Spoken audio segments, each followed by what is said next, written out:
গত এক মাস ধরে ইরান, ইসরায়েল ও যুক্তরাষ্ট্রের মধ্যে চলমান ত্রিপক্ষীয় সংঘাত আমাদের সামনে এক মৌলিক প্রশ্ন তুলে ধরেছে।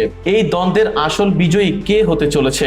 তবে আধুনিক যুদ্ধের প্রেক্ষাপটে কি আমরা সত্যিকার অর্থে পূর্ণাঙ্গ জয় বা সম্পূর্ণ পরাজয়ের কথা ভাবতে পারি, নাকি এখন যুদ্ধের জয় পরাজয় কেবল আপেক্ষিক, যা নির্ধারিত হয় রাষ্ট্রগুলো তাদের কৌশলগত লক্ষ্য কতটা পূরণ করতে সক্ষম হয়েছে তার উপর?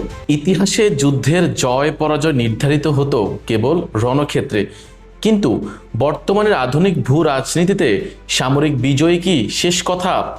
বিশেষ করে মধ্যপ্রাচ্যের উত্তপ্ত পরিস্থিতিতে রণক্ষেত্রের সাফল্যের চেয়েও এখন বড় হয়ে দাঁড়িয়েছে কৌশলগত প্রভাব।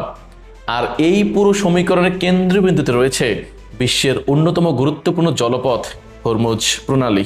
ইতিহাসে বহু বড় যুদ্ধের ফলাফল তুলনামূলকভাবে সহজে নির্ধারিত হতো। সামরিক সাফল্যই তখন জয় বা পরাজয় নির্ধারণের মূল ভিত্তি ছিল।